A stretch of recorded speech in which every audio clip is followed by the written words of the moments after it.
Okay, we're ready to start. Good evening. We will call to order the Anaheim Public Schools Board meeting. This evening, have a verbal roll call. Vice Chair Seymour. Here. Board Member Abdul Rahman. Here. Board Member Baraldi. Here. Board Member Bala.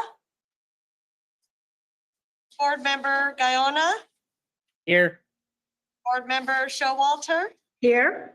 Board Member Elect Campos Kurtz. Here. Chair Madrano. Present. Let the record show that we have a quorum. Thank you. This point, on public comment, the public was given the opportunity to submit public comments electronically, and for the record, we have received no public comments.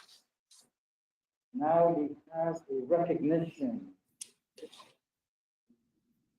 I believe we received some public comments. Oh, we did? Public hearing, so when we get to the public hearing. For the public hearing, though. At that time, Yes. right, not for the general. Correct. Thank you for clarifying that. So, the recognition coming up for us with a colleague and board member, Julie Showalter. Okay, is this one on? It should be, yes. So just wanted to take the opportunity to thank and recognize our board member, Julie Showalter, representing District 1. She's been somebody who's been just speaking on behalf of residents over her term here, and we've really enjoyed and appreciated everything that Julie's brought in terms of her experience. Of course, she's a mechanical engineer, and she has a very technical perspective on things, but she's also a longtime resident, and as are her children. And so she knows exactly what it means to be an owner of the utility, and she expects a lot from us in terms of delivering services for electricity and water. And she held us accountable to that. And so we have two items. The first is a plaque for Julie, which I'll give her in just a moment. But we also have a proclamation. And the proclamation I'd like to read. Anaheim Public Utilities proudly recognizes and honors Julie Showalter, Public Utilities Board Member, for dedicated service to the Anaheim community on the Public Utilities Board from April 25th, 2017 to February 24th, 2021 as a board member. For commitment to prudent financial strategies that maintain competitive rates and reliable service delivery, for supporting investments in rehabilitation and replacement of water utilities' aging infrastructure to ensure a reliable water system, for leadership and guidance in improving service reliability of the electric utility, as well as improving community aesthetics through programs such as underground conversion, for vision and support of local solutions to address legislative mandates for lowering greenhouse gas emissions while minimizing cost impacts to customers, for championing customer service initiatives, conservation programs, rule modifications that exemplify how Anaheim Public Utilities helps customers lower their utility bills and simplify how services are established, for encouragement of customer-focused programs that emphasize the value of a municipally owned utility through the support of Public Power Week, Water Awareness Month, streetlight improvements, and community outreach. Therefore, on the 24th day of February 21st, on behalf of all employees within the utility, Anaheim Public Utilities proudly recognizes and honors the counsel and accomplishments of board member Julie Showalter as she concludes her service on the Anaheim Public Utilities Board. So I'd like to invite Ms. Showalter to come up and receive this, and if you have a few words you'd like to share.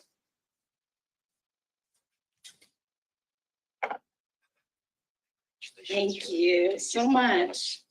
It's really been an honor to serve on the board. I really appreciate just the grace, the hospitality, the professionalism of the entire staff at the utilities, and I really feel like I've made friends here, and it's easy to do public volunteering when you have such a great bunch of people to work with. And of course, my fellow board members, I've enjoyed working with all of you, and I'm sure I will see you around Anaheim. And it's been great to represent District 1. but we're also able to see what goes on in the whole city. So if you need service out of me in future, call on me. I will be glad to help with any kind of volunteering or something that relates to the public utilities mission. Thank you. Thank you so much.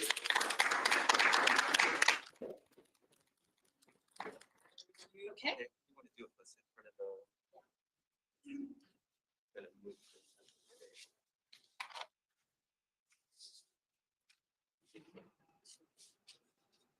So, would you like the staff members to? Yes, yes. Take a picture, we'll kind of distance ourselves and then we'll take one with the board right after that.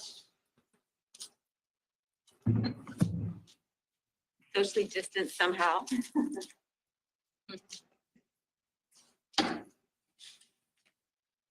maybe we'll get you to- Okay.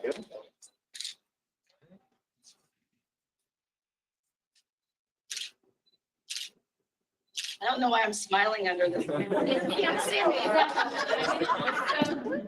I'm gonna take it myself and just in case.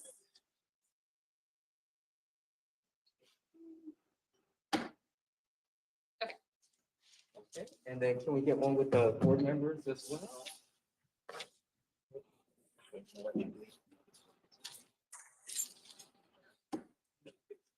Okay. Okay. Okay. Okay. Thank you. Where the other? Good eye. Can you see everybody? There we go. File. Okay. What's this? That's better. This feature. And then I'm gonna step out after one and then I'll step out. One with you and one without. Yeah. Okay. Okay. You want to just give that to her to? Okay. Just hold that with. I'll give it back. Okay. Something for your wall. All right. Thank you. You do smile. Smile, right? Thank you. Oh, that's okay. Yeah, that's fine. That's fine. I have my green parking pass. I probably found it. I'll take it. Thank you, but should I give you back my ID and all that? Yes?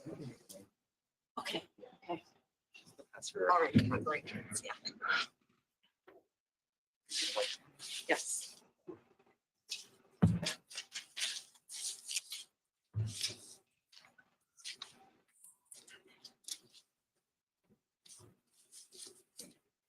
Give me some back, right?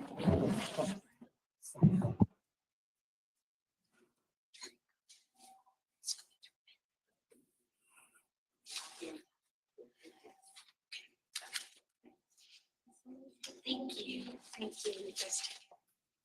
Sorry, I'm not staying. I'm picking up my daughter at the airport, so appreciate it, everyone. All right, take it. Everybody see you.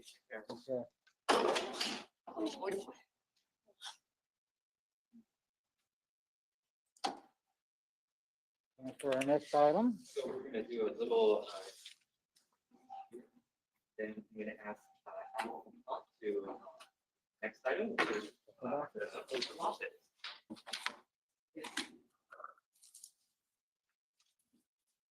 Hello, my name is Allison Cott, and I'm an Assistant City Attorney with the City of Anaheim. This evening, I will be administering the oath of office. So at this time, I'd like to have Bibi Abdularam come forward, Norma Campos Kurtz come forward, and Ernesto Madrana.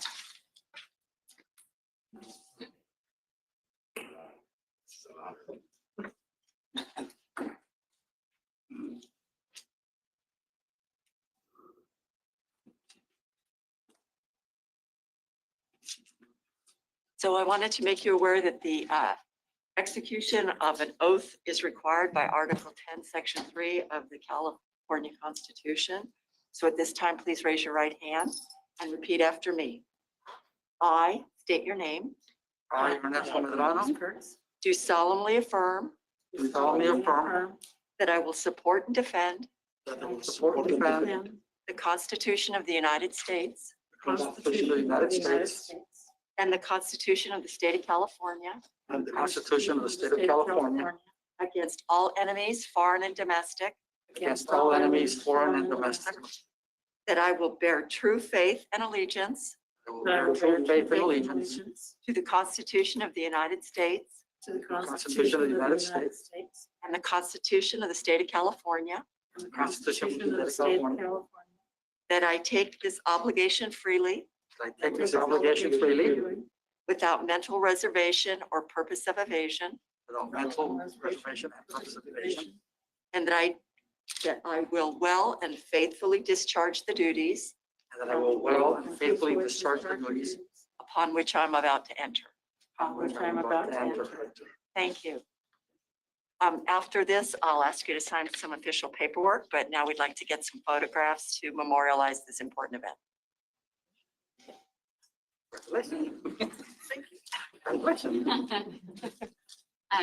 You like just kind of like centered it in front of the, Yeah. yeah, that'd be great, just a little bit over in front of them.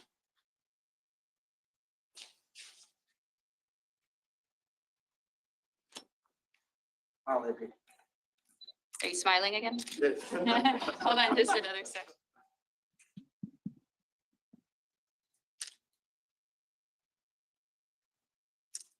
Okay, thank you.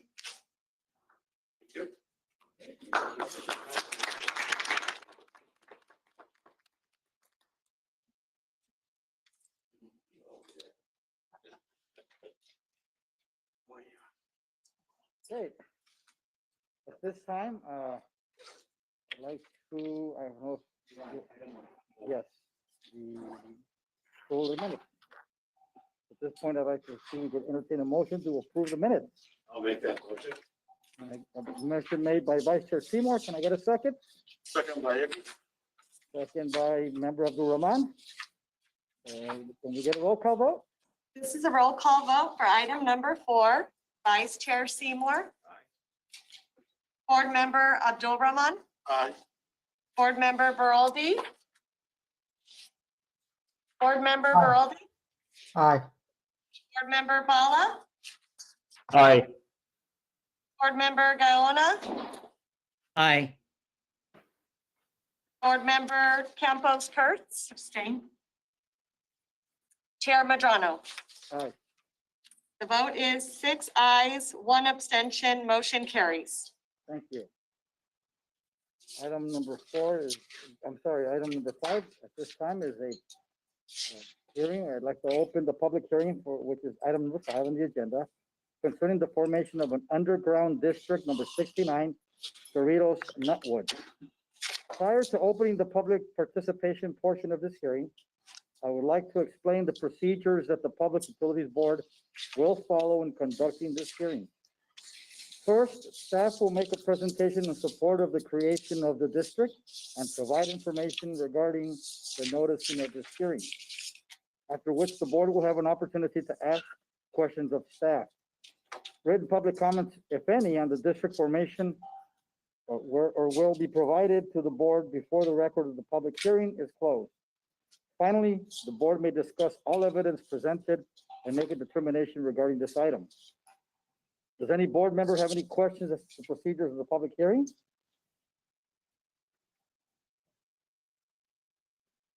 Does the staff wish to make a presentation?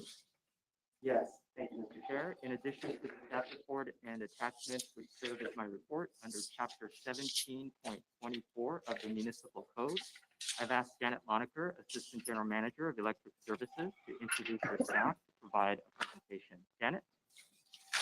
Thank you, Mr. Chair and board members. The underground conversion program includes projects throughout the city to improve reliability and visibility of roadways.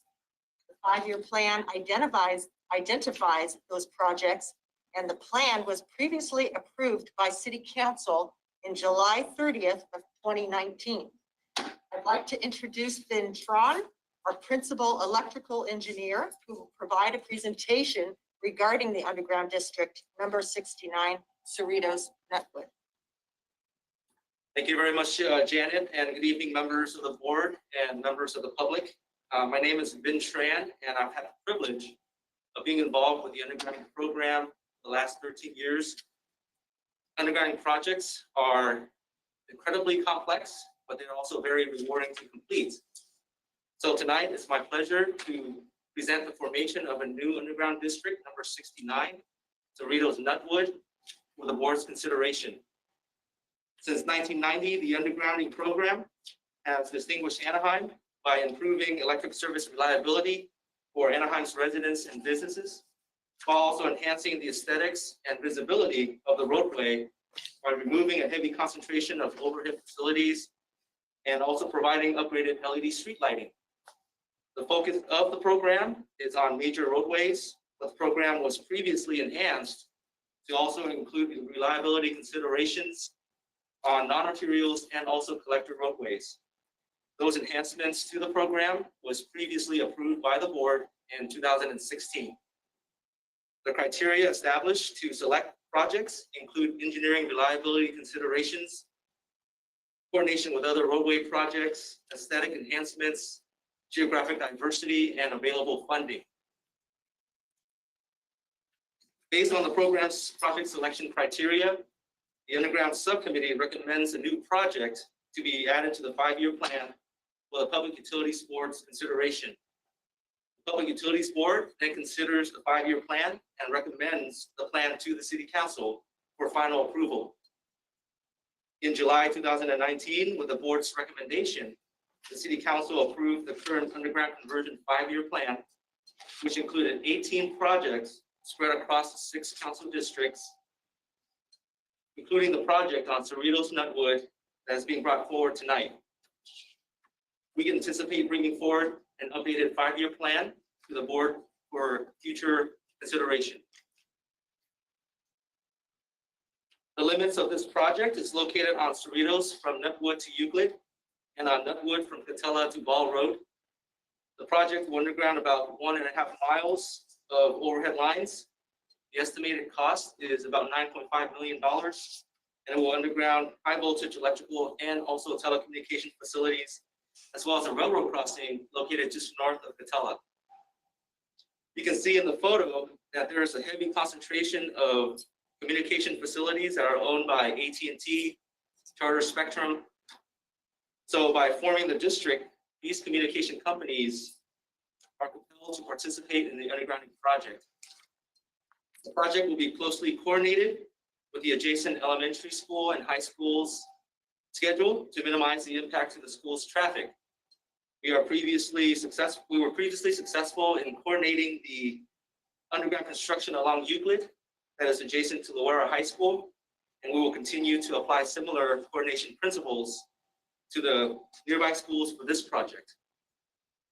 The undergrounding project will also replace the lights on existing utility wood poles with new standalone street light poles with LEDs, and they will be spaced to meet current roadway guidelines and enhance roadway visibility along the corridor.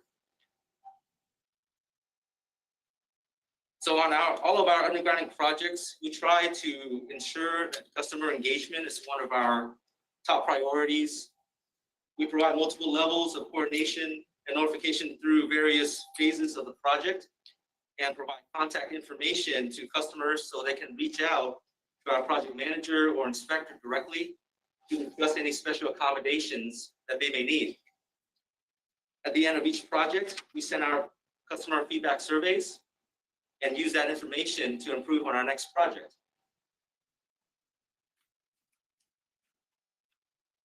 Speaking of customer feedback surveys, we recently completed an underground conversion project on Euclid, and these were the survey results that we have received for that project. Surveys were mailed to property owners and residents within the project limits, and we received 73 responses.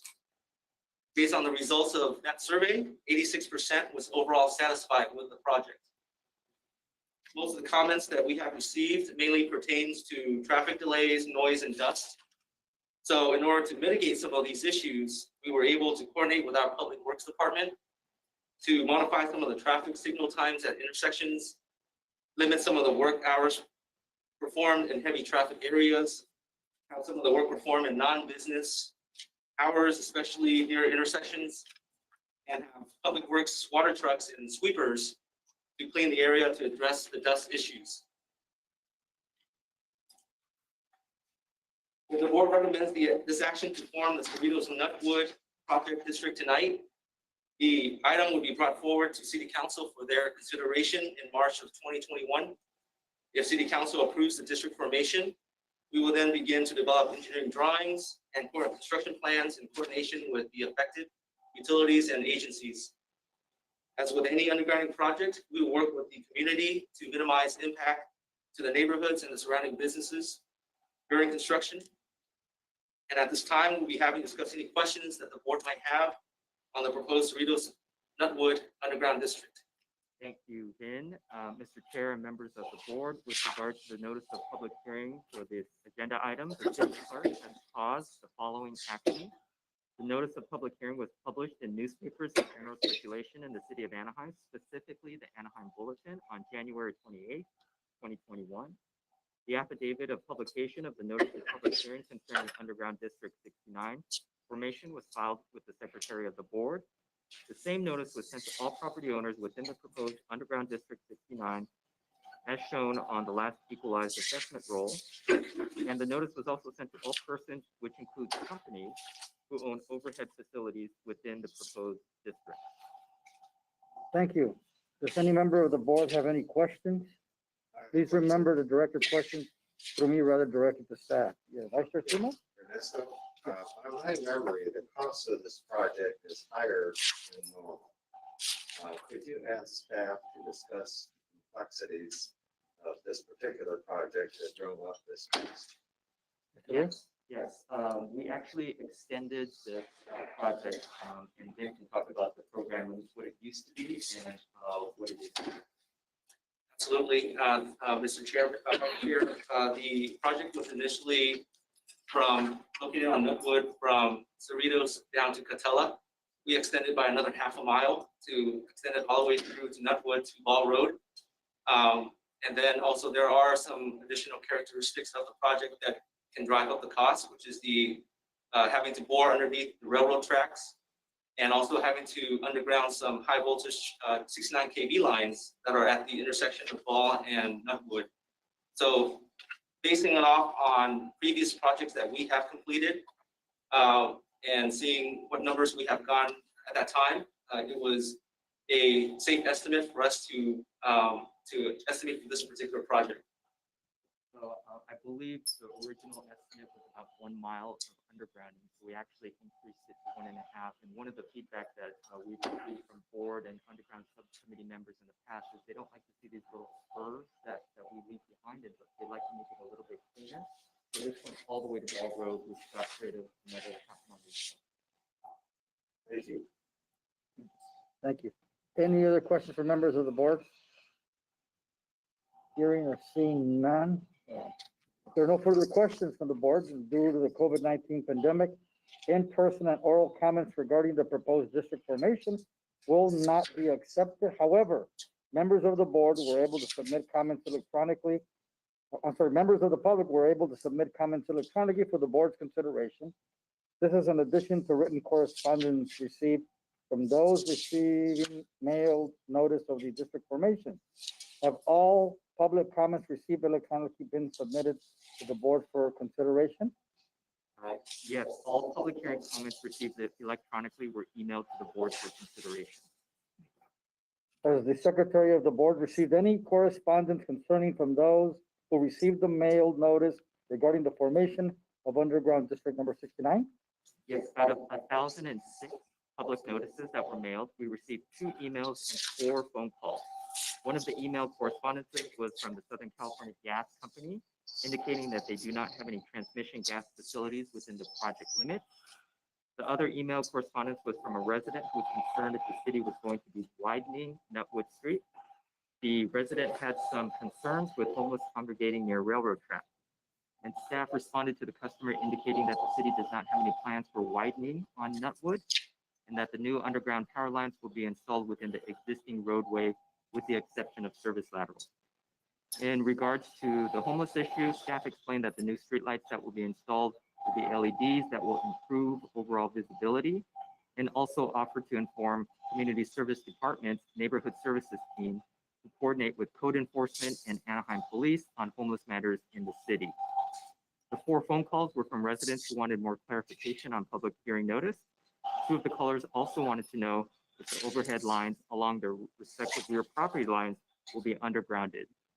Staff clarified that the purpose of the notice and of the undergrounding program, and explained that the overhead lines along these 2 particular rear property lines will not be undergrounded as part of this project.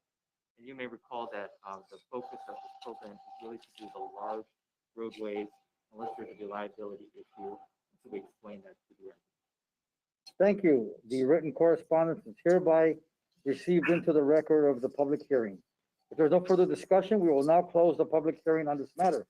At this time, I look for a motion from the board that it takes the actions proposed by staff in the staff report dated February 24, 2021, and the attached resolution regarding the formation of underground district number 69.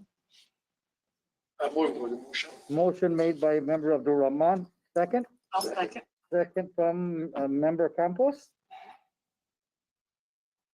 And we will have a roll call vote.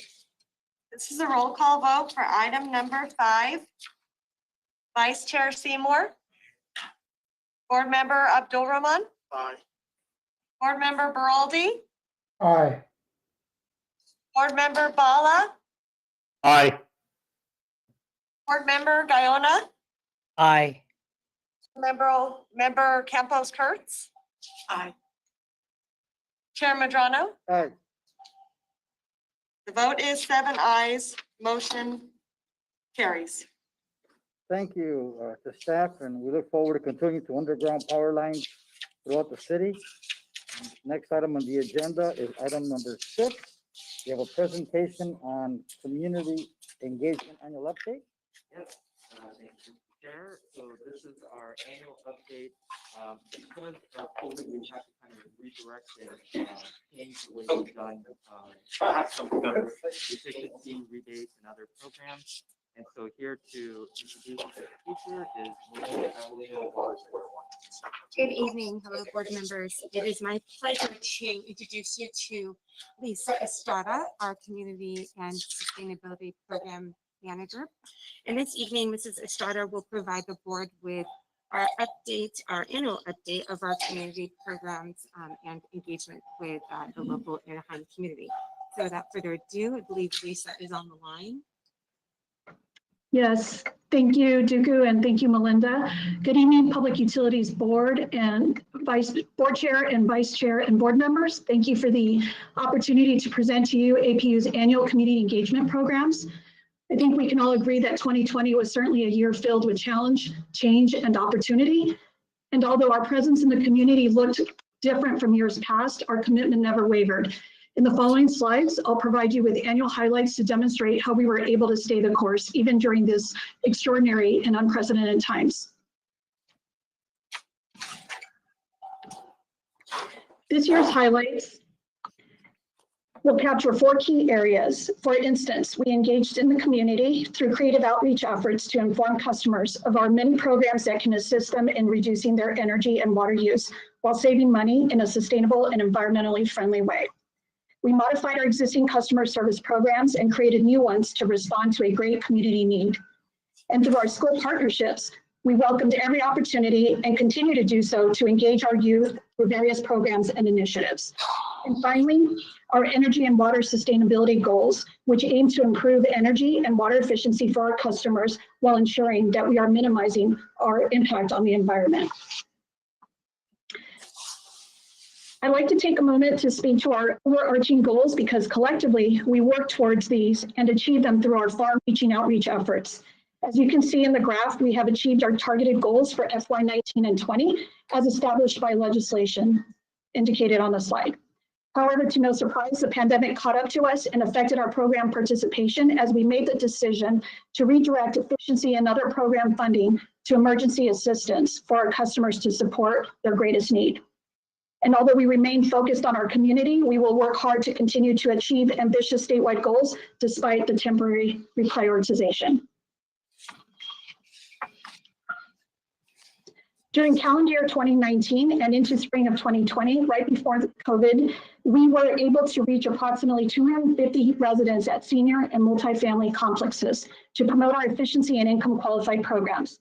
Through these pop-up events, we were able to bring our programs closer to our residents, providing them with a convenient way to learn and sign up for our programs while interacting and getting to know their public utility a little better. And of course, we also made sure to have fun with activities for the kids. The little girl in the middle photo there is holding her painted pot as she gets ready to plant her little succulents. In March, one of our 3 sustainable landscape workshops were held at the Downtown Community Center. There were a total of 50 attendees, and topics included turf removal and California native landscapes. We were looking forward to hosting additional workshops. However, we adapted and eventually had to transition to virtual workshops. We look forward to reintroducing the successful workshop series back into the community as soon as it's safe to do so. National Drive Electric Week was held September 26th through October 4th, and it's a nationwide celebration to raise awareness of the many benefits of all electric and plug-in hybrid vehicles.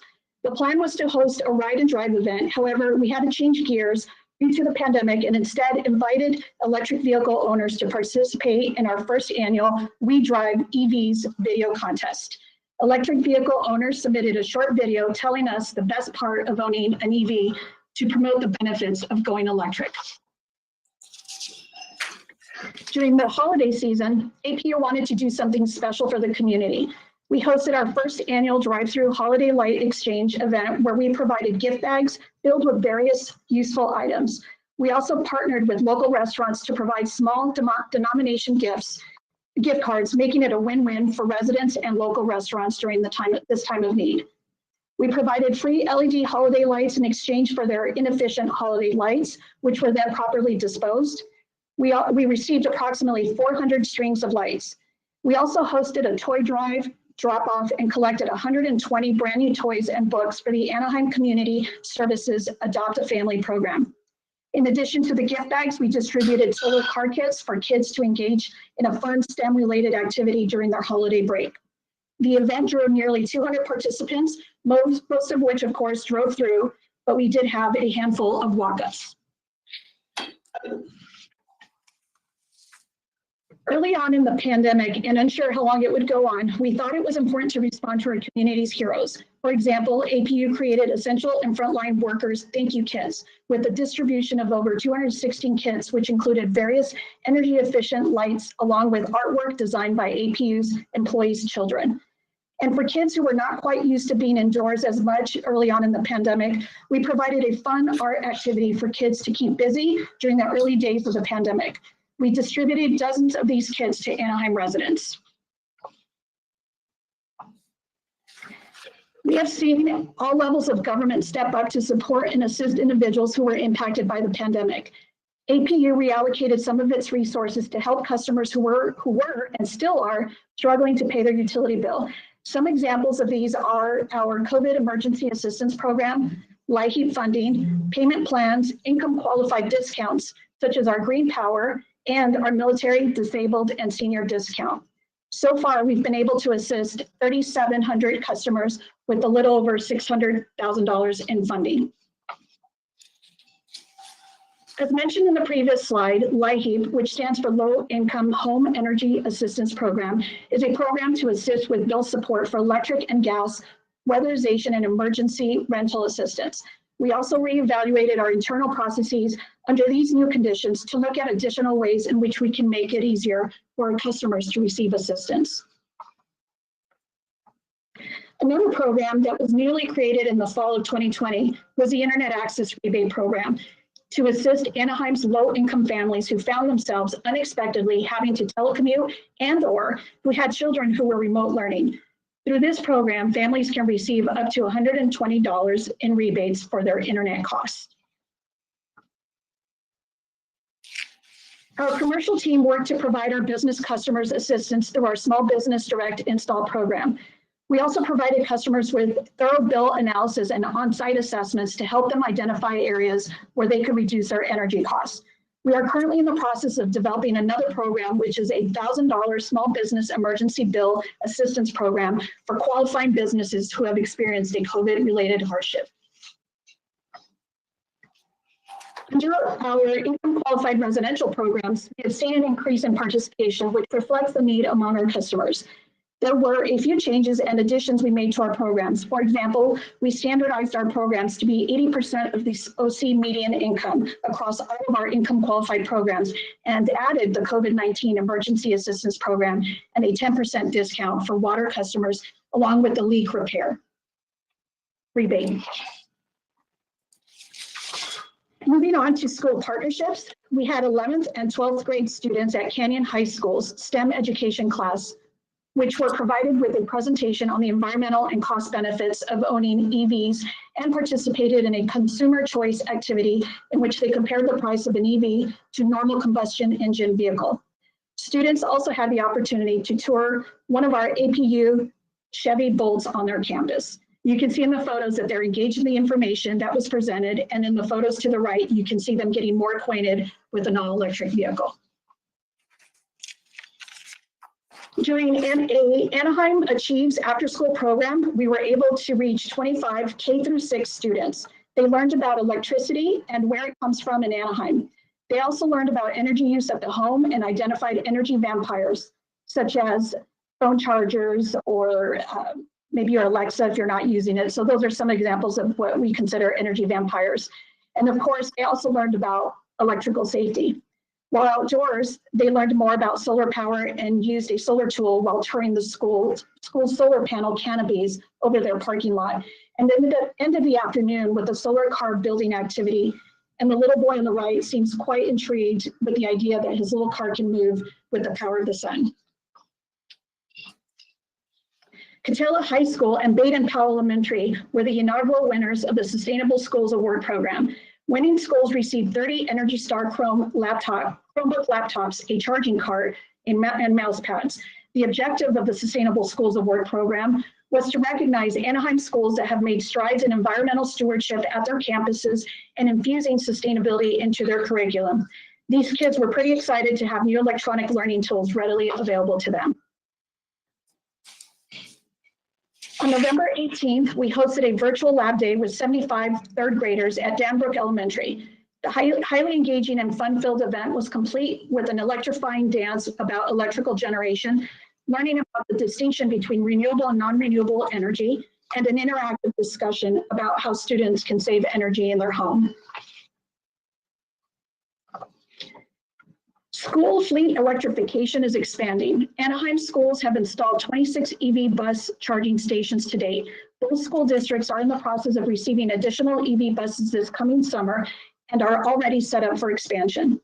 Between APU's school fleet charger program and the state school bus replacement program, we are doing our part to help improve children's health by reducing their exposure to transportation-related air pollution. Now let's talk about our program participation. We've been able to provide over $500,000 in bill savings in FY19 and 20 through our various programs. You'll see the trend starting with an unusually high number of participants, and that is due to the last year of our LED bulb direct distribution. We've since then modified the program to send light bulbs like this which are included in the welcome kits that are sent to new Anaheim residents.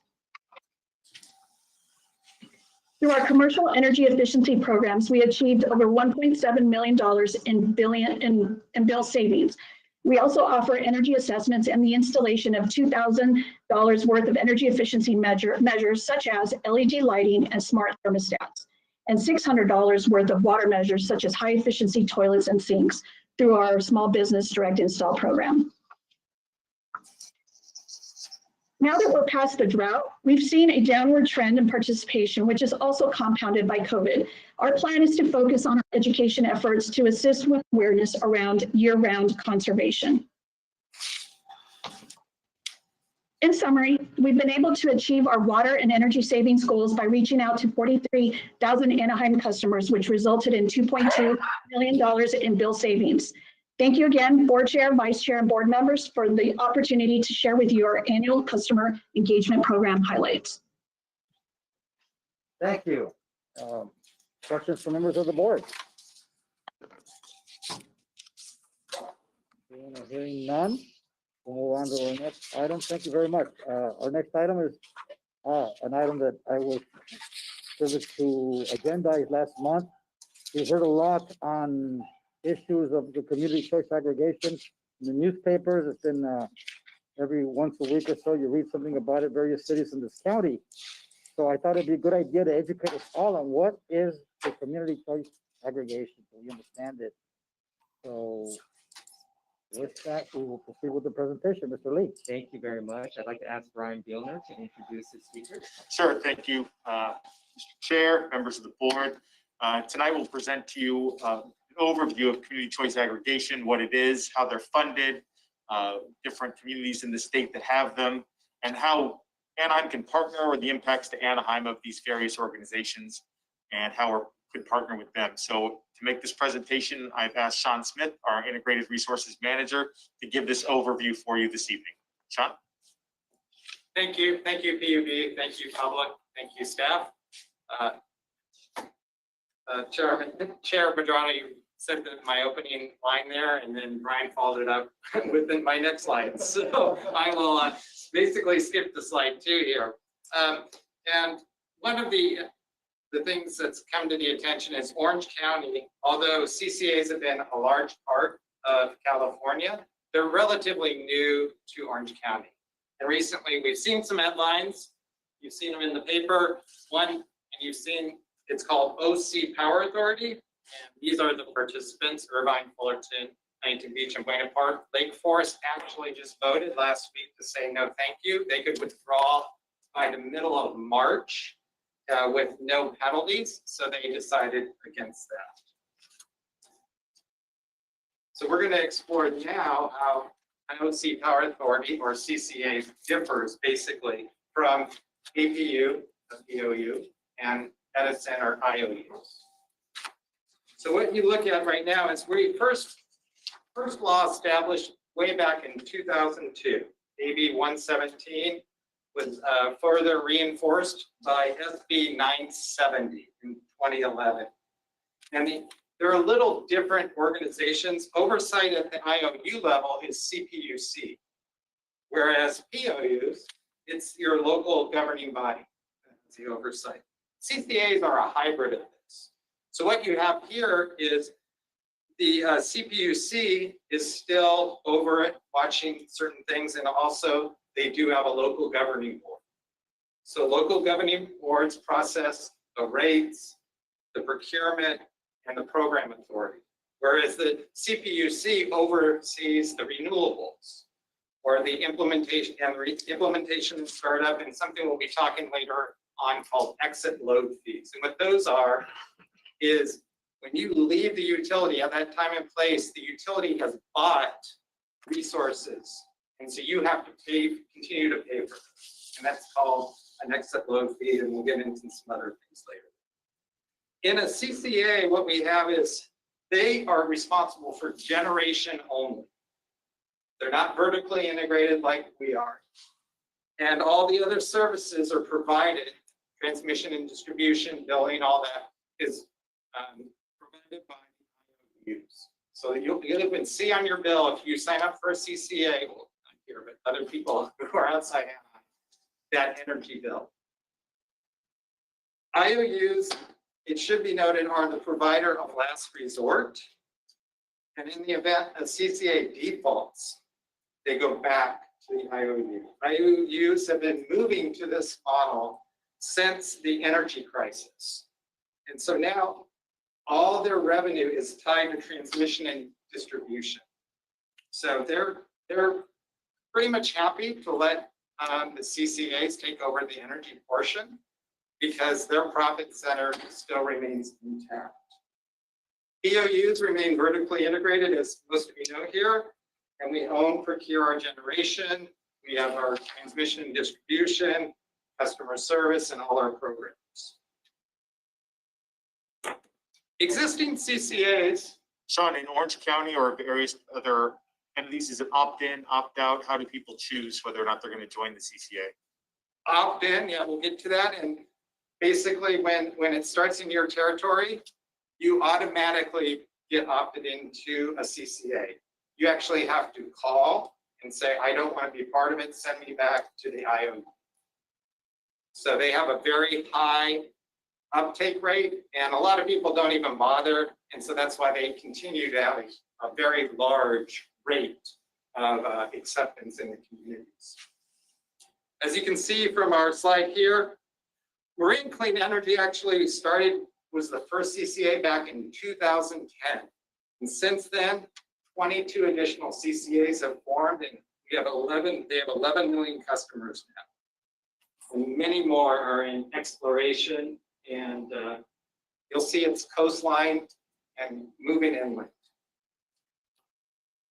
Key considerations that a city or county looks at when they're starting one is how much green do they want? Most of these CCAs, you'll see they'll have a large percentage of green. Green's becoming, it's important to that community to provide that, and so they do. Also, it's becoming less expensive, so they do too. They have to figure out the rate setting, the financial exposure, and they're always working with regulators on this exit fee. It's also PCIA, Public Charge Indifference Amount. Probably never have to remember that, but just know it's what they also, again, we've talked about their governance is the CPUC, but also some of these organizations, what they do is form, like the Clean Power Alliance encompasses many counties and cities up in Los Angeles area. So you get this board of like cities and counties, and they'll be quite large, representing each individual city or county. So some of the CCA finances here. So what they usually have to do is they take out a loan from one of the cities or counties that's part of it that they have to pay back. And credit used to be a significant issue for these CCAs. And what's happened over the years as they become established and the financial industry has become used to this process. And so they've actually currently, the older, more well-established CCAs, they've actually they've gotten ratings, Moody's A2 or Baa2. So Orange County CCA actually believes they'll get a rating in about 3 years. And Anaheim's rating, for context, we're AA-.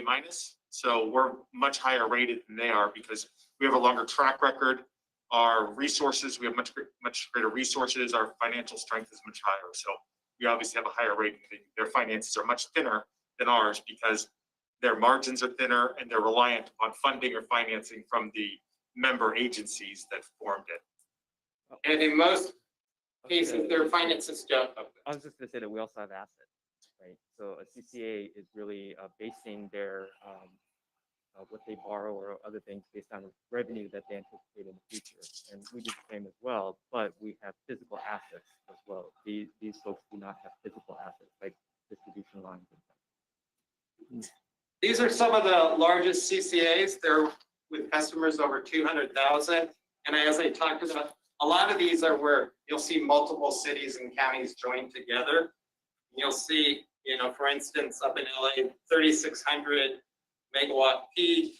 That's a very large, utility, almost 1 million customer accounts. And you'll notice their rates, although they're about 1% cheaper on average than their IOUs, apples to apples, they're still more expensive than Anaheim. Also, even though the renewable rates are higher, what's happened really there is the fact that they've got into this game late. They didn't procure all these expensive mandated renewables early on. So that's when solar was $200 a megawatt and now it's $20 a megawatt. Okay, so they've gotten into the game late and they've got that. And it should be noted, although we show 31%, our renewable portfolio will drop quite a bit in 2025 when IPP goes to gasification, and then in 27 when that drops off. So all those will be replaced with renewables or energy storage. Now this is the CCA procurement. And what you'll notice here is, so in the beginning, what CCAs did is they claimed they were renewable and bought what's called a lot of bucket 3 non-bundled RECs. And so even though they'd advertise they were RECs, they weren't really that great. And the legislative regulatory people came down on them pretty hard. But what's happened is as they've gotten established, they've gotten more credit, they've gotten better, they're growing in actually procuring. And so up through 2019, 2020, they've procured almost 1.6 gigawatts. And you'll see it's mostly solar and wind. And as they go out into the future, what they've done is they're going to be mainly energy storage or a combination of renewable storage. And what you're seeing there is, you know, this huge ramp up in procurement. And you think about that and how that's going to help or hinder, we'll do that. The integration into the grid will be critical. And it's good that they're including storage, because when we saw last summer, part of that problem is when the solar went down, there wasn't that storage there. But if you look here, you'll see they're procuring a significant amount of storage. So that looks very positive. So some of the potential APU impacts, you may ask. In general, you know, CCAs, they're built for the community. And so what they really want to do is procure more renewables, show a greener environmental footprint.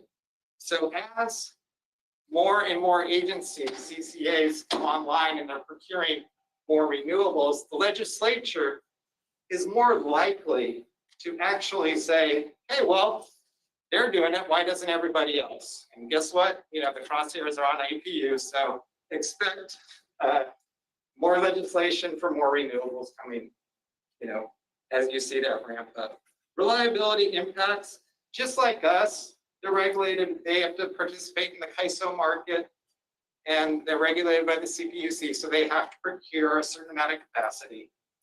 And what we see there is over the next 5 years, as this storage ramps up, the grid will be more reliable. However, if that energy storage is delayed, what we're going to find is that reliability may still take longer. So just be aware of that. Legislation, we've talked about how in the past they've, you know, they've been shamed because of their bucket 3, their not unbundled renewable purchases. They've actually kind of turned this corner, and you have to remember there's a lot of these government agencies, they're interacting now and they have a skin in the game. And so what we see is they're going to have greater power in Sacramento, because they're going to be in charge of a lot of the renewables, and all the people on their board are politicians, and so they'll be talking to Sacramento. Also, ISO market adjustments, for the most part, they're in line with us. They want what we want. They want lower fees. They want to make sure the grid's reliable, and we would work in concert with them. Where our paths may diverge a little bit is the fact that when we go in for transmission reimbursement, there's everybody else from the CAISO can file and say, hey, your rates aren't just, and fight us. So we may get more battles in terms of our transmission reimbursement. So partnership opportunities between, you know, Anaheim and these CCAs. Capacity planning, we've actually done a couple of deals with Clean Power Alliance and Marine Clean Energy for capacity. So that market is expanding, which is nice to get more people to buy from and sell to. When it gets too big, you know, when you're looking for sometimes it is more difficult. So it's a balance there. Purchasing of new renewable energy. So, you know, right now there's a higher percentages of renewable procurement. So sometimes we could be in competition with them, but overall, we should be okay. The cost of renewables and investment tax credits is driving the cost of renewables down. There's a little blip with COVID, but overall the cost is going down quite a bit and should overcome any demand issues, especially in the long term. Now, one of the things we could do with them is partner with them on procurement. So then it's, you know, power and numbers. We can ask them to join SCAPA or just we could have a joint RFP with Orange County Power Authority down there. And then you're going out for more power and you probably get better pricing. So that is a possibility. Finally, you can always outsource and do like scheduling services, for example. However, with that, we would have to increase our staff. For instance, Riverside's got 15 extra staff members for their outsourced scheduling services. That would be a big decision point for us to do. Probably not something likely. And then our real-time outsourcing contract also doesn't include services if we were going to take on outside clients. So all in all, basically, much like the energy market in general, this is a rapidly changing area. Every week is some new city or county joining. They can impact both our pricing, can help us, hurt us, and we're keeping a close eye on it. And but it's just kind of energy as a whole. It's always constantly changing. This will only speed it up. And so if you got any questions, I can take those. Sure, John. Any questions from members of the board? Vice Chair Seymour. Yes, if I understand this properly, basically what they do is simply buy power. Create contracts to buy power from the source. Yes. That power then goes into the grid. Yeah. And it's delivered to the customer through the existing utility that serves that customer. Correct. So what is the advantage to our customers of joining this operation? So the CCA's claim, I should state it like that, is that one, they'll get more control of how much green power they want. Two, they can create more local jobs. If that just goes into the grid. I mean, there's more green power in the grid, but it doesn't necessarily flow to the customer. They can move the needle faster than maybe the IOU would move on their own. Yes, So, I agree with that. right, or the idea that there's more control over the pricing or the sourcing, if they want locally sourced or et cetera, there's more control. There's Their price is no real- only about 1%. You said, I think I heard that right. yeah, Lower, which is almost insignificant. right. Well, it is insignificant. Yes. Now, if something happens again where, they lose a resource, market prices spike like we saw last summer, they are at risk, at financial risk, because they may not have the resources to withstand a shock like that. Now, if something like that were to happen, as Sean mentioned, the customers would naturally default back to the IOU. So there is protection for the customer still, that they wouldn't be left high and dry. So the IOU is still the provider of last resort, as Sean mentioned. Yeah. So because there's that undergirding, there's very little risk to establishing a CCA to the community. And then with that opt-in, a lot of people aren't paying attention, right? They're opted in, they just pay their monthly power bill and they go on. They're not that. What is the advantage to the city of Irvine, for example, of creating a relationship and a contract with these resellers? Well, their claim is that one, they create more local jobs. Two, that they, again, I know you say, but the way they track renewables is I have this amount. Huh? Jobs can they create? All they do is buy. Well, they try to do programs locally that they'll have like a larger solar facility maybe within the boundaries of Irvine. They'll put some energy storage probably there in the future. You're preaching. I'm on, I believe what you say is completely valid because I sometimes think that myself. I'm just trying to understand, that's. The sales pitch is that we're going to get more local jobs, we'll have more local control purchases, and we'll have more renewables. In our, of our offset of load, it'll show we have that higher percent where you saw like 60%, right? So let me interject Sure. here. So when you see where the CCA started, they all started up north Yes. because who was their serving utility? Yes. perhaps the most hated utility in Yes. the United States. So I think Other that, than Texas. yeah. So I think that started the momentum towards, we don't want to be beholden to an investor-owned utility anymore, especially one that's done so much damage to the community in their eyes.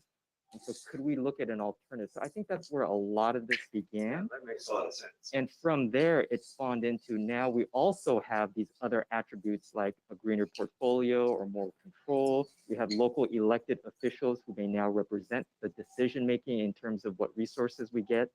So I think there's some of those aspects. If you're looking at it from a straight business standpoint, probably isn't a huge a win necessarily. But when you think about all those other factors that go into what started this and is now proliferating, I think that kind of gives you a sense of where it's going. And to now say that they have 11 million customers, that's double the size of Edison. Right. However, the way they got it was through political regulations. Yes. I mean, if you ask a customer, you got it unless you deny it. I mean, that's kind of a captive market. Right, and I think Dugu said many times too, now they're crossing this threshold where they have all those political figures now sitting on their board who are now lobbying Sacramento, right? Sorry about Yeah, so it's increasing.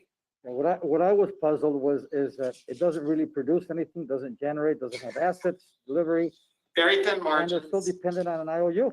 Yes, We didn't get rid of the IOU because I've been to some panels the last couple of months. This issue came up, and I hear people with signs saying we're going 100% renewable. We're giving pejorative comments about the IOU, and then when I start learning more about this, well, you're not really getting rid of that IOU. You're just getting the power that comes out of. And you're just a broker, basically, kind of creating this other bureaucratic tier. I mean, that's how I kind of simplistically see it. But that's why I asked for this presentation, because the buzz has been out there, and I think there's a lot of folks that are just spouting out, aspirational comments, but not necessarily really digging into the facts of it. They don't understand. Yeah. And the other thing I would add is what Brian alluded to, which is when things go south, as we saw in Texas, as we saw during the energy deregulation, right, back in the late 90s here in this state, when things go south, what happens? What backstops those dollars? And so, it's going to be very interesting. Do you go and lean back on the cities who are backstopping some of these CCAs, or do they have other resources because they have no physical asset? No. So yeah, so it's going to be very interesting when something bad happens to it. But certainly the trend is more towards CCAs. I think it's accelerating now that it's been established in Northern California. Quite a few. In fact, a former general manager at Riverside is now a general manager for the Silicon Valley Community Choice Aggregation, and he says that it's the greatest thing. So he's very much a proponent of this model.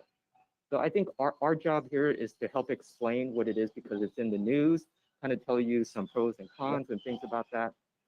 And that's really our position. We may have opportunities to partner with them on joint procurement, and that might be the extent of it. yeah, they have been helpful with the resource adequacy, the capacity. When we needed some, they've been there in the market, so that's been a positive. Thank you. Any other questions from other members of the board? Hearing and seeing none, thank you very much. Our next item, we have the annual report on the Southern California Public Power Authority expenditures. Okay, so you guys hear the acronym SCAPA, all that, and so this is Joint Powers Authority that we're a part of, and then Brian can explain what we've done for this past day. Sure. So SCAPA, or Southern California Public Power Authority, for those that don't know, is a joint powers authority that we are a member of.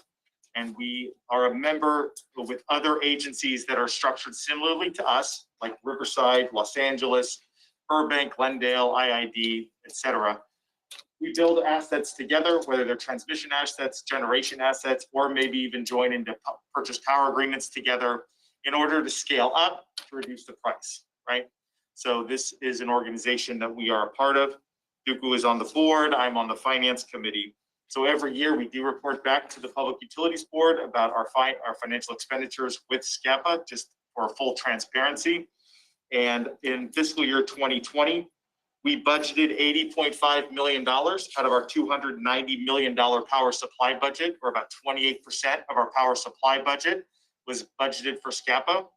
Some of the projects that were in, for context, are Magnolia Power Plant. The Canyon Power Plant is through SCAPA. Some other smaller, Hoover Dam, et cetera, a smaller plant that we're part of. And then the transmission assets, Southern Transmission System, Meade Adelanto, Meade Phoenix. These are transmission lines that bring power in to Southern California from other parts of the country. We spent last year $81.8 million. So we spent a little bit more than our budget. A little bit higher, but still within the 5% of our board recommended authorized budget. So we still hewed pretty close to the budget. In the staff report, we do break down into detail where that money went. If you have any specific questions about where or how we spent that money, I am willing to answer any questions. Are there any questions from members of the board? Seeing and hearing none. That concludes. Thank you. We have now an update on electric system items. Ms. Donovan? Thank you, Mr. Chairman and board members. I just wanted to share with you, of course, AB is already aware, but I'm happy to report that APU received a FEMA grant approval for fire mitigation to underground 7 segments in East Anaheim. And the grant is for in 2 phases. The first phase is what we received approval on the grant, and it is for $1.1 million. And as I said, it is adjacent to a fire threat zone. So this is wildfire mitigation related undergrounding. It's approximate cost of a $10 million project. And so we have received, again, approval for the first phase of design, $1.1 million, of which we will cover 25% of the costs and FEMA will cover 75% of that cost. We have 18 months period to do the design work, to do the environmental analysis, and to do the customer outreach. After those milestones are hit, we then go back to FEMA for them to consider approval for the construction phase. That's phase 2. That would be the $8 million portion. So we applied for this grant about 1.5 years ago, which was during the time when there was destructive fires, devastating fires throughout the state. We were project ready for this application, and so we did receive approval for it. So I'm very happy to share that with the board. I shared that with the underground subcommittee earlier. And of course, we will keep you posted on the progress of our design for this project. And also subcommittee will be considering adding it to our 5-year underground conversion plan. So if there's any questions regarding that, that's all I have for electric updates tonight. Are there questions from members of the board? No question. Thank you. We now move on to water system items here. Mr. Morris?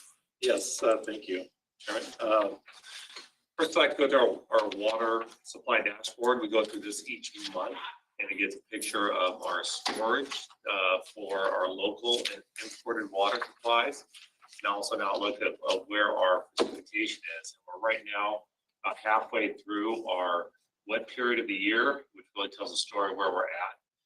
Last year was a slightly dry year. So far this year, as you can see from the precipitation chart in the bottom middle, we are also below average this year.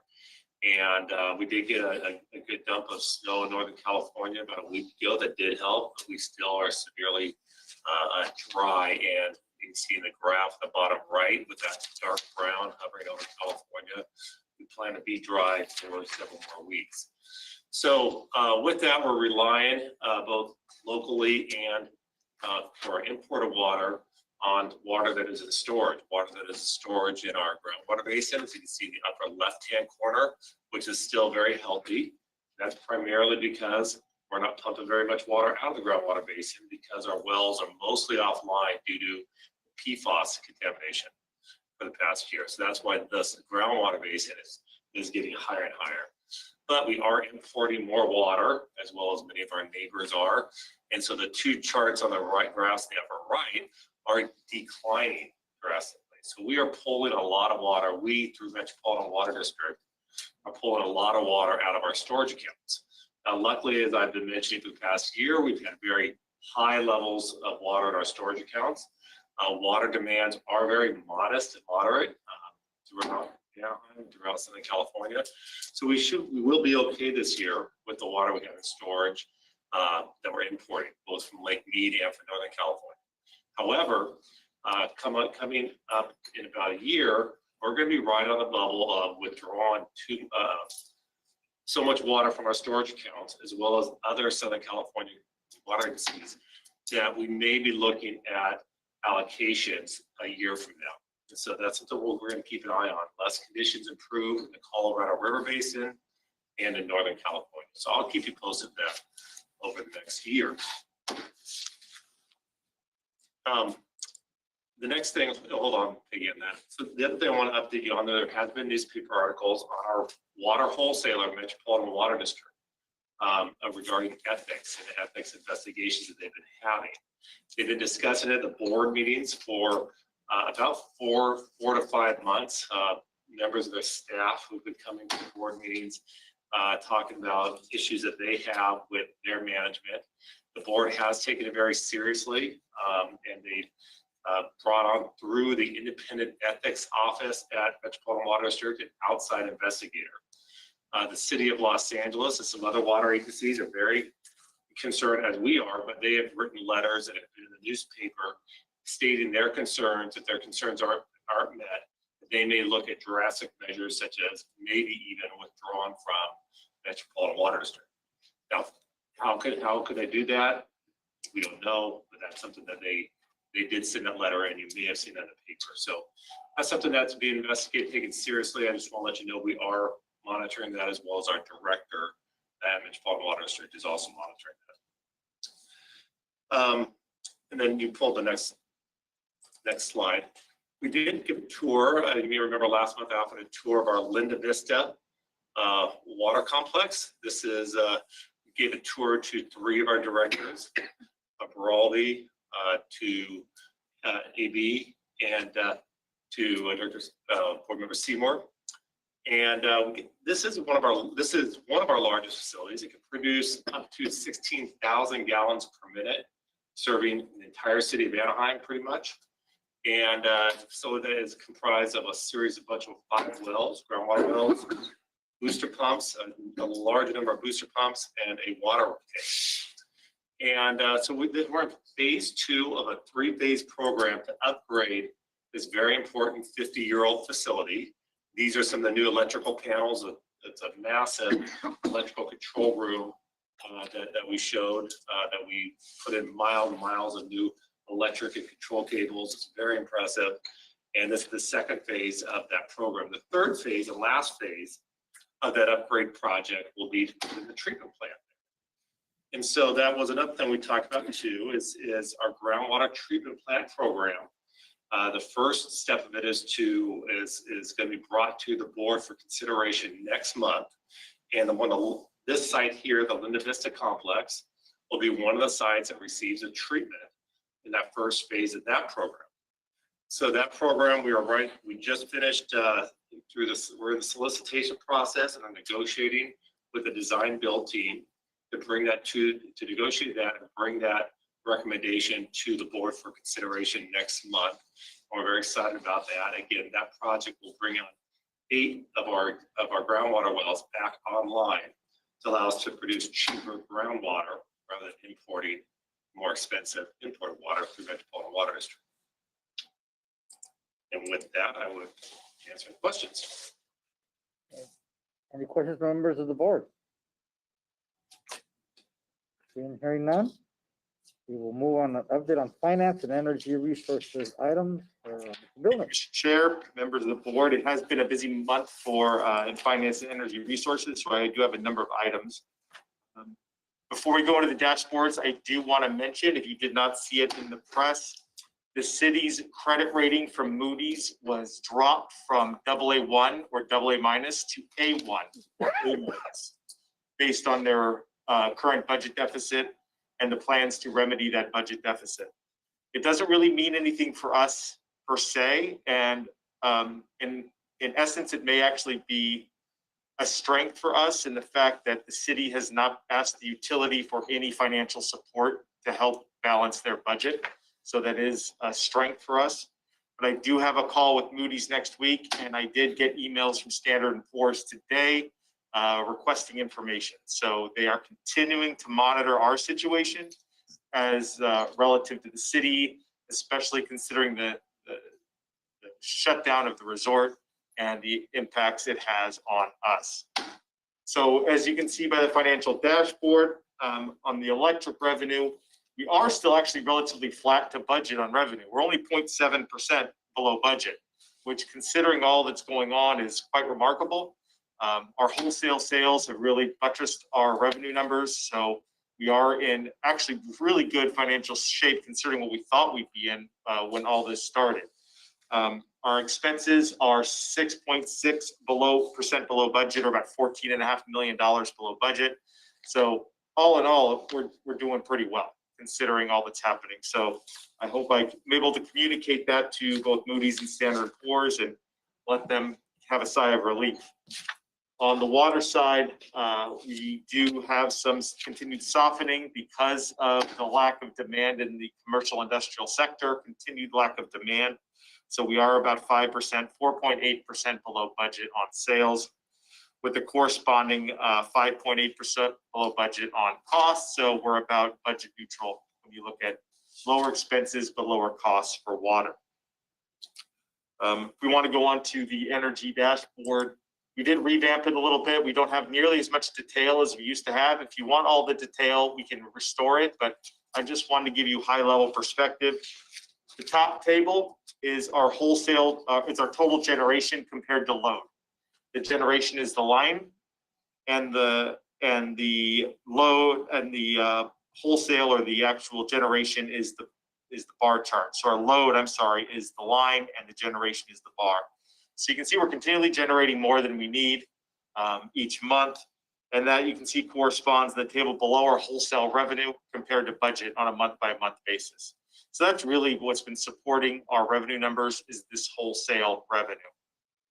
And then our portfolio mix as we now stand, with a breakdown of renewables. So just a more high-level picture of where we are on energy resources. I do have some slides here. We would be remiss if we did not discuss Texas and what happened in Texas. I don't really want to go into the details. I'm sure everyone's read all the news reports about Texas and you know, the situation there. Obviously, it was quite traumatic for the customers and residents and businesses of Texas of what happened there, and the anomaly compared to what they typically have. What I really wanted to do is kind of compare and contrast Texas's situation with what happened in California in August, when we had rotating brownouts in August because of the heat dome that encompassed the state and the western United States. Texas is obviously situated differently than we are. When ERCOT is a standalone interconnect from the rest of the country, they're unable to pull resources from other states. So when they do have to shed load or bring in more resources, they can't bring more resources in. In Texas, they were asked to shed 30,000 megawatts of power. That's what their shortage was. In California in August, we had to shed 1,000 megawatts of power. Just to give you context, it was a much bigger situation in Texas. In California, we had about 1 hour of brownouts, at least here in Anaheim, where in Texas, it lasted 4 upwards of 6 days. So when people try to compare and try to equate California's situation last summer with Texas, it's much, much different. You know, we won't go into winterization, whether they need to or not, but they didn't, and there was impacts for the lack of winterization. And you are now seeing a lot of news reports about exorbitant electric bills because the way their billing works and their grid works. So people that bought in through this Griddy app, their bills are variable, like an arm on a mortgage. And so when those electric prices went up to $9,000 per megawatt hour, you know, when it's typically $70 a megawatt hour, you know, they saw it. Or in California, our cap is $1,000 a megawatt hour in the Cal ISO. So we do have a lot more protection than they did in Texas. So the regulations are different, the rules are different. So they were impacted much more significantly. We want to go to the next slide. What I do want to talk about is how it impacted APU, because it did. We did have an impact, and believe it or not, it was relatively positive. When gas prices, that chart on the left is the price of natural gas. You can see it typically hovers with a couple spikes here or there. It typically hovers right around $3-4 the last 4 or 5 years. It's been pretty low. But it spiked to, if you can't see it, I'll just say the number. It spiked to $136.34 per MMBTU for natural gas. We fortunately had the Magnolia power plant down on a planned outage for maintenance. So we had gas to sell. We bought that gas at $3.50. The spot price was $136.34. So over those 4 days, we made $2.5 million in natural gas sales because of just the price of gas. It's not like we sold it to Texas. It was just that was the price of gas at the time. Correspondingly, on the right is the price of power. You can see it pretty much hovers right there, you know, kind of low. The price of power in California is correlated to the price of gas. So you can see the price of power went up. Again, because we're long on power, you saw that chart where we have more generation than loads. We have power to sell in the wholesale market. We were able to sell that power. And again, over those 4 to 6 days, we made it about $2.5 million selling excess power to the grid. Just within California, again, we didn't profit from people in Texas. People in Texas' bills didn't come to California. So there's no risk of us being accused of taking advantage of people's misery in Texas. This was just market forces at play. So over that weekend, just because of what happened in Texas, we're able to make about $5 million that we wouldn't have made otherwise. So you'll see that in the February numbers next month in the board meeting, that you'll see our revenue numbers are going to bump a little bit on the wholesale side. And this is the primary reason why. One more slide. I'm sorry to take up so much of your time, but we did have it back in December. I didn't talk about it last month, but we did put the Desert Harvest solar battery storage project online that we did through SCAPA. We get 51% or about 36 megawatts of solar power from this facility. But the real benefit to Anaheim isn't the power. I just told you we have too much power. The real benefit of the renewable energy credits. So we'll just inject the power back into the grid, strip out the renewable energy credits in order to help our renewable power supply percentages. It's going to cost us about $15.25 per megawatt hour for those renewable energy credits. And the rest of the power will just go into the grid until at some point in time in the future we'll need it. But this is a 25-year purchase power agreement, so we'll have this for a long time. So when some of our older plants come offline, this is another asset that we'll have at our disposal, the energy storage project. So with that, I'm willing to answer any questions, but that was a lot, I know. Sorry to make you drink from the fire hose, but there's a lot going on. Thank you. Do any members of the board have any questions? I have one question. It's really not relevant, but I cannot figure out why the board members in Texas were from Michigan. Do you have any insight into that? That makes no sense. Well, I looked at their biographies, and most of them were either academics in industry, in the energy industry, or they're executives in the energy industry. And ERCOT selects their own board members. So they're nominated by board members and then put on the board by board members. So there could be friends, colleagues, et cetera, people they did business with. And then since they are energy subject matter experts, they were thought they would be useful for the board. So it's a corporation, if you will, not necessarily a public agency. I got one question, Brian. I understand they're interconnected. You know, the spot cost of natural gas and electricity. So is that just the reason it spiked? Is that just because of the natural gas not being able to come out of Texas that created an artificial spike? That's and then exactly it just trickled down to people not being able to generate with conventional power generation? Correct, yes, it was all connected. So that those natural gas costs spiked solely because those wells in Texas froze over, so there was less supply in the market. But because we had already purchased the natural gas beforehand in order to power our power plants, we just happened to have it available. Okay, then the next question would be, if that's the case, what's the long-term implication? If, I mean, somehow that's going to come back, I would think that that price would be adjusted. Is that correct? I'm talking forward, $3 for per unit. Is that going to continue, or is that going to be adjusted up? I think it'll continue. I see no reason why prices will increase, especially considering continued hydrofracture and the supply of gas is quite ample. It's just a matter of the facilities can get it out of the ground. Thank you. Any other questions from members of the board? Seeing and hearing none, thank you. Well, we have an update on administration and risk services items. Ms. Seaman. Thank you very much. I'd just like to add one thing to the discussion about Texas. The aircraft market is a fully, basically unregulated market versus California. Conventions. We have a price cap on it. And so the two systems were kind of designed at the same time. And it's kind of interesting that one of the key designers of both systems was a gentleman named Bill Hogan from Harvard. And he really tried to push California to that free market design. As you can see, if he was allowed to have done that in California, what we could potentially face. So it's very interesting. They did a interview with Mr. Hogan. They said, yeah, the market just did what it was supposed to do. And so it wasn't really well received with everyone. Very little sympathy on his end. And if you recall the energy crisis back in the late 90s, early 2000s, what happened to San Diego Gas and Electric, the bill shot up because they didn't have these caps in place. And as a result, there was a lot of market reform that went on to help people equilibrate and not allow those types of situations again. Of course, PG&E was bankrupt the first time. Yeah, good point. It's just very interesting, you know, just I look at the discussion about the CCAs too, and that could be in their future as well. And they don't have any of that stuff.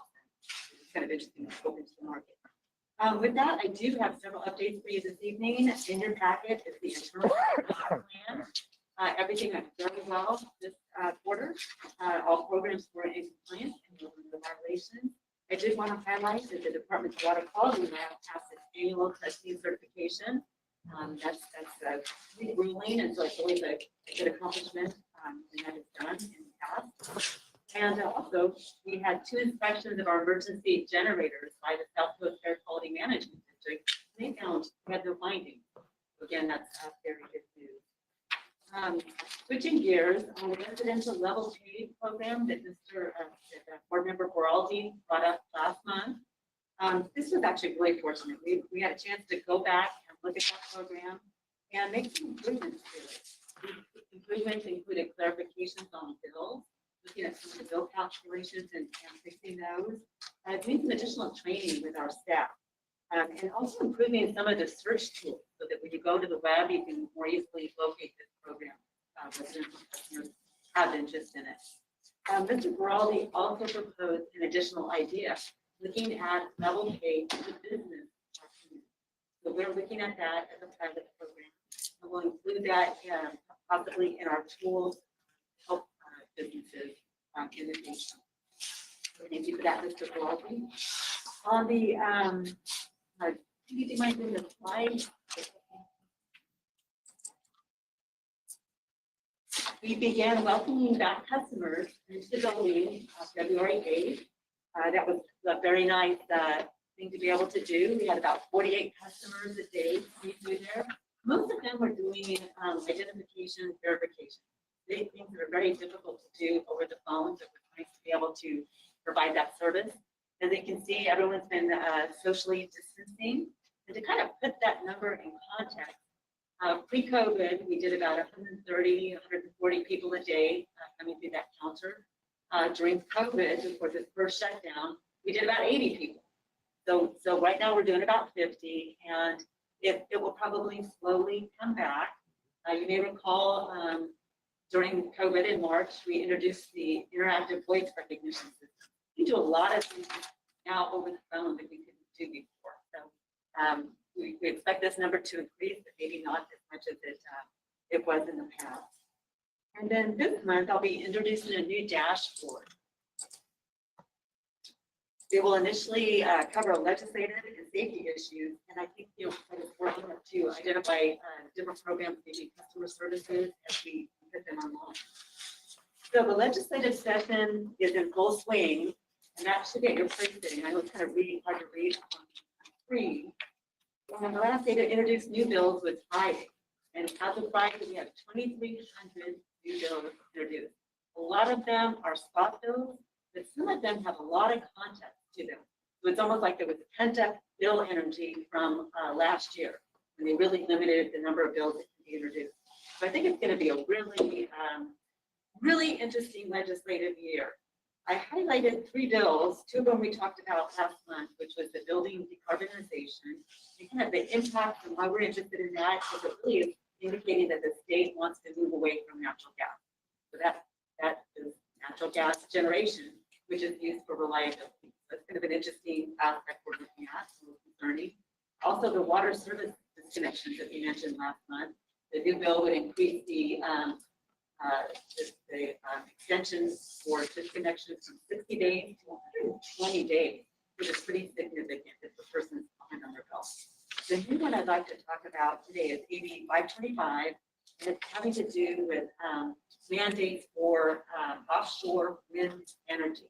This is an expensive resource, 30% more expensive than the ISO, kind of at a snapshot look. But that doesn't even include the transmission. Once again, I think this year we're going to be looking at mandates, and it'll be something that will really try to make the arguments that, now is not the time to introduce costly resources. We need to kind of look at what we have on the plate and go through this a little bit slowly. Introducing new types of resources. On the safety dashboard, looking at that, that provides a year-to-date comparison of the department's key safety metrics. And if you take out COVID, we're basically the same as last year.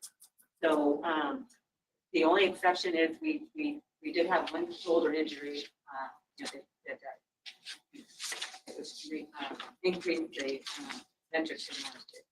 This metric helps us monitor how the programs are doing, and we'll start introducing this each month. With that, if there's any questions? Any questions from the board? Yes, I do have a question. Since we do have essential job, like for the field people that go there, do you have any plan for them to have the vaccine for the COVID-19? Yeah, so we've had that discussion extensively. As you can imagine, we have certain areas that are of high importance and criticality. For example, our operators, the ones who are in the control rooms, it's an enclosed environment, and there's only so many of them, and it's shift work, so it's 24/7. So we've made some inquiries to try and see if we could get those folks accelerated even before the other field staff folks, and haven't been successful to date. What we are trying to do is find ways to still continue with our safety protocols, but we're working on that with the city, with the county, but it's not been easy at this time. In terms of when we think they're potentially changing the sequencing from categories to age-based. So that's going to throw another wrinkle in it. So we're actively working on that to try to figure out how we can get our staff members the vaccine, but it's not something that we have solved this far. We've been kicking around. Thank you. The industry is looking at it as a whole too, and it's very difficult. Yes, because everybody needs to, whether it's port workers, everybody's trying ahead, and it's probably the issue.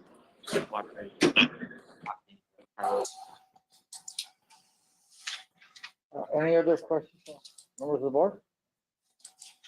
Seeing and hearing none.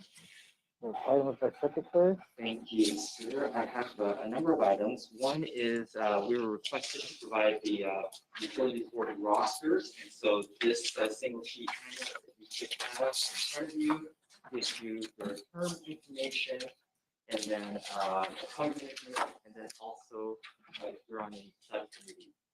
So we double checked and triple checked the terms with city clerk department.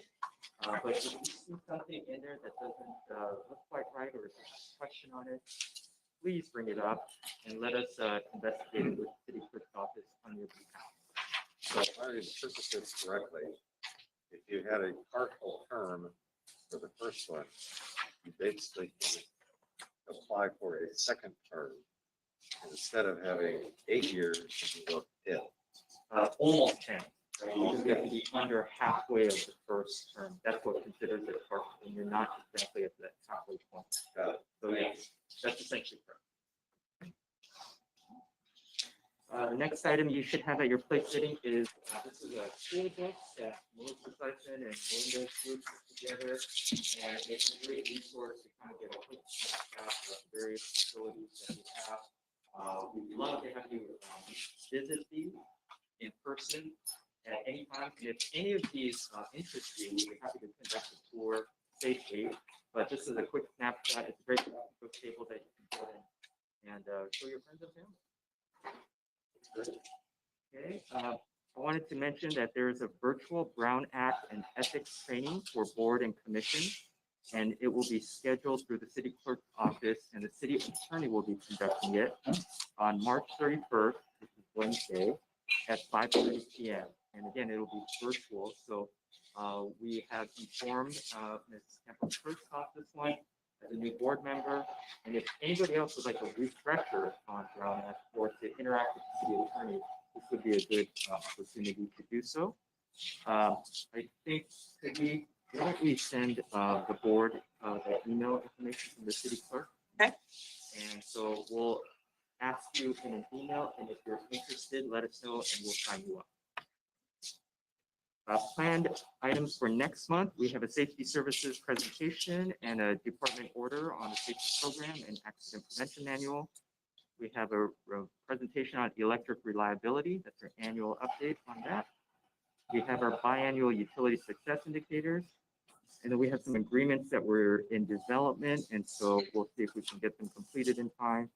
One Michael mentioned, which is the design build for the groundwater treatment. There's a software solution for rebate and efficiency program, and then an O&M service agreement for a utility-owned solar panel system. I do have a couple of slides I wanted to show you. We've been not only doing electricity and water over the past 6 weeks or so, we've actually been working on the Anaheim Superpod. So you may have read about this in the newspapers. There's actually 2 now. The first one is at the Disneyland parking lot, and this is off of Catella and Harbor. And then there's also one that just opened up at the Anaheim Convention Center. And each site is actually capable of doing about 5,000, and so we're working towards increasing the numbers at the convention center to get up to that. Just a quick, this is the Disneyland parking lot, so just to orient yourself, Catella Avenue is on the left side of this slide.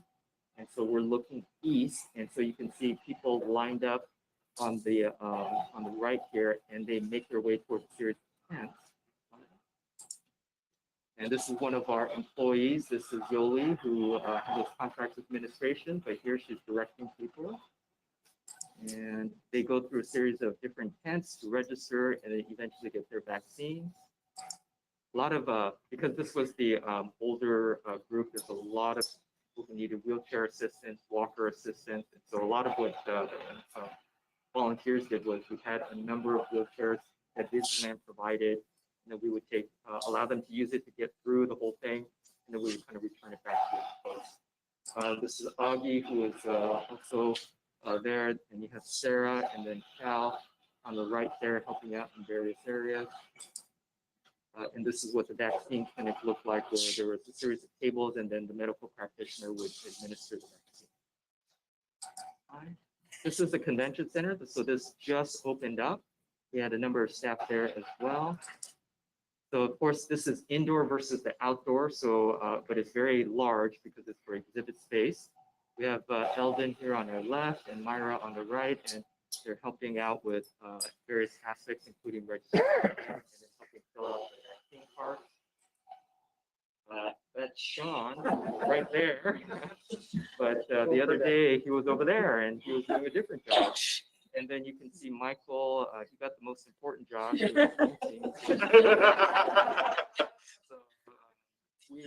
we were well represented at the convention center and at the cause. So kudos to all of our staff who participated, and just wanted to make sure that the board was aware that we're doing everything to help the community, not just with electricity and power, but also to get the vaccine. And this is a citywide effort. Obviously, all the departments are pitching in.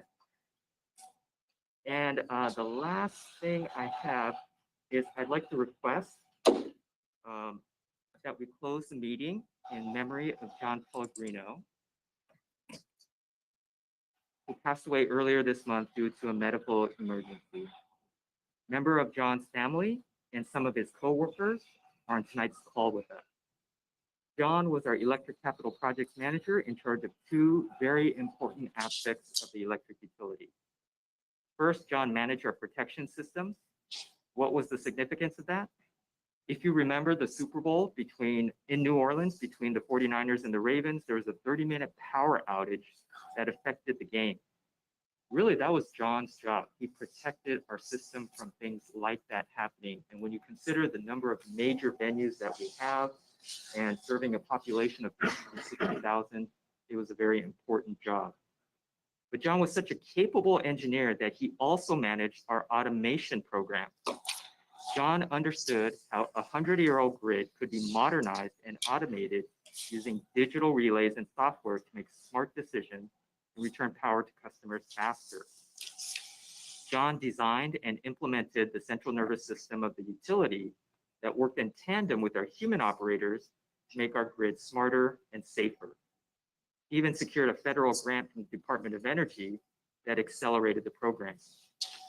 When I first started here in Anaheim, I ran into some former coworkers from Southern California Edison, and they were visiting John's lab.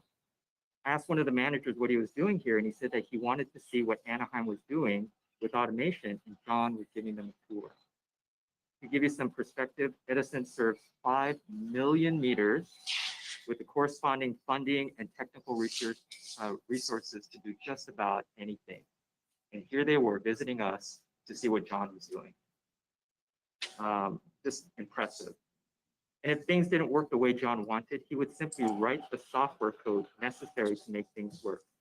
And that was the amazing thing about John and how his mind worked. He understood the big picture and developed system level solutions, but he was also able to get down to the component level and build intricate systems from the ground up. So when we take city council members, board members, students, residents into our operations control room that's used to run our grid, John's fingerprints are everywhere. But as much as we can talk about his professional accomplishments, he remained a grounded and humble person who loved his family very much. He is survived by his wife, Lisa, and sons Kyle and Michael, and I'd like to convey our deepest condolences on behalf of Anaheim Public Utilities.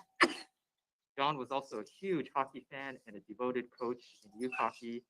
John leaves an incredible engineering legacy in Anaheim and will be deeply missed by all of us who had the honor of knowing him and the privilege of working alongside him. So with that, I'd like to ask Janet Lonica to share a few words for the elected division.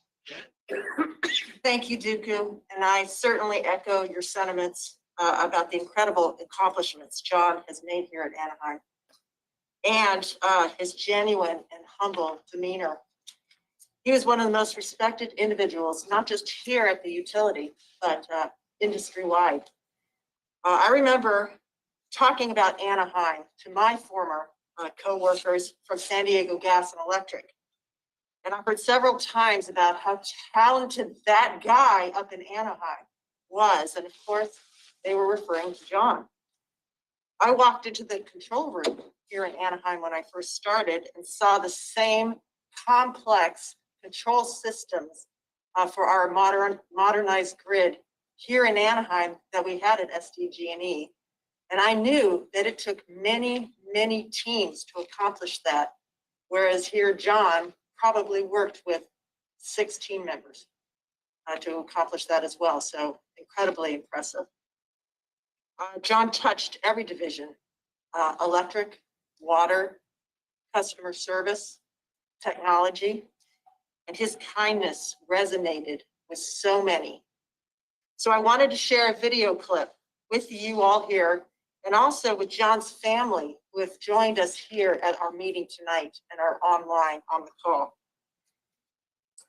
It captures those feelings, and it's really a tribute to a very, very fine man.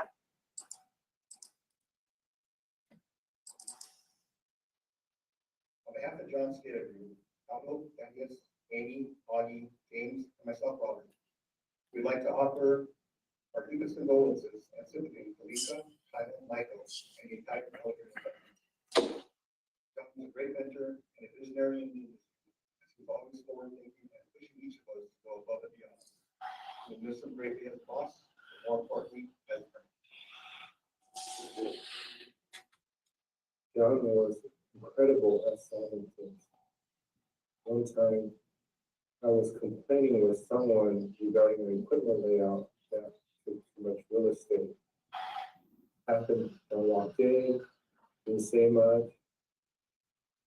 After I came back from lunch that day, someone left a piece of paper that ends on one line and I'm sure with no name and no description. That was John.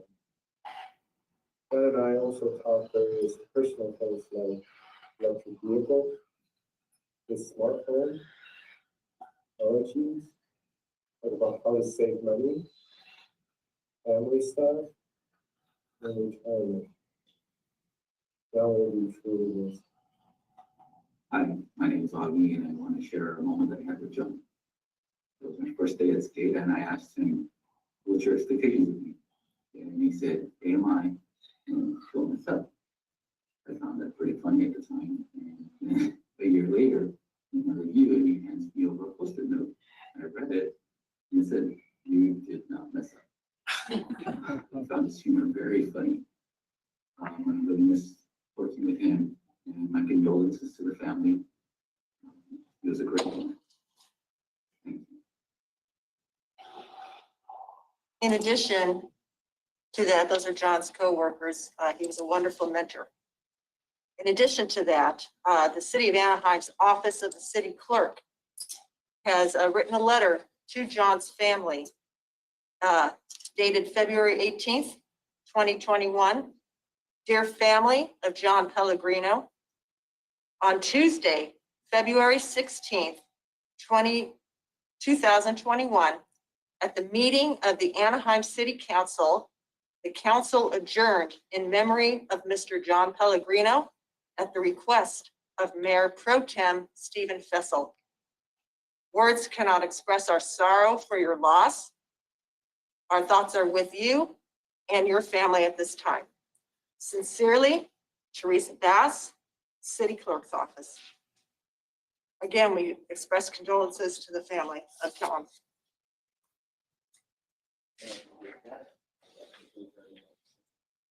Thank you. And we will hold a moment of silence prior to adjournment. Items by board members. Let's reach out to our members that are out, distant and virtual. Is a member Bala? Any items to report? Board member Bala left at 6:23 p.m. Member Gaona? Any items? No, just wanted to give my condolences to the family. I will be praying tonight for the family and to John today. May God bless him. That's all. Thank you. Member Baroldi. Yeah, I'd first like to thank Janice for taking the time to talk with me this past week regarding my concern with the level pay plan and taking my ideas into consideration. I also want to thank Michael for the tour. Very exciting to see we're going to finally be able to pump water here in the distant future, but we can see that on the horizon. That's great. And then, of course, condolences to the family of Mr. Pellegrino. Very sad to see that, and wish you guys the best and peace.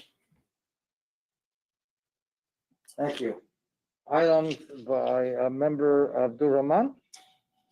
I just want to thank Mike Moore for that visit to Linda Vista Complex. Yeah, we did a good, really kind of like a give me the whole perspective, how the recharge basin, the water walls, the reservoir tank, also the control room, electrical, and also the other perspective of having the filters. That was really good tour.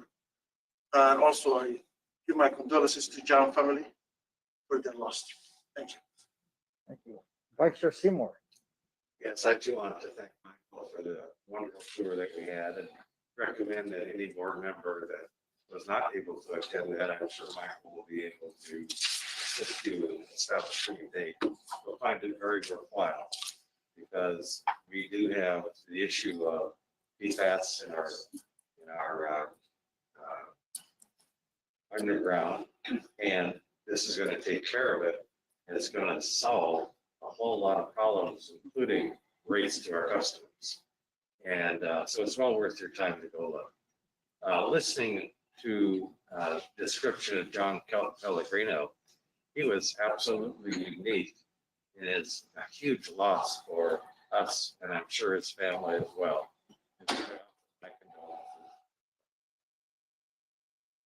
Thank you. Our newest member Campos. Thank you. First of all, my condolences to the family of John Pellegrino. Also, my prayers will be with you tonight. I want to thank the staff for the wonderful welcome and information that you took the time to give me. Walking, at least understanding some of the terminology and what's going on, I give my deepest thanks. And I'm happy to join all of you on the board. You're welcome.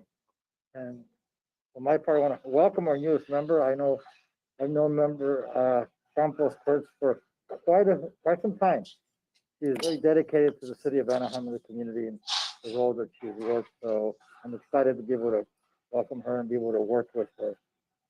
I also want to express my deepest sympathies when Mr. Lee expressed to me the loss. It wasn't like it's just an employee that we had here. It's very clear that the public utilities, it's a family. And I think we lost a member of the family that was just an integral, important part of this family. He's going to be missed. And again, my deepest sympathies to his family. We will all mourn him here.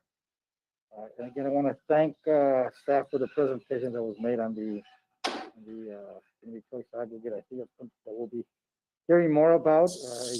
Every week you read something in the paper on it, and so it'll be moving, and it'll be interesting how we can follow up and track that to learn more about it and see how it develops. So with that, I'd like to close this meeting with a moment of silence in memory of John Pellegrino. So please join me.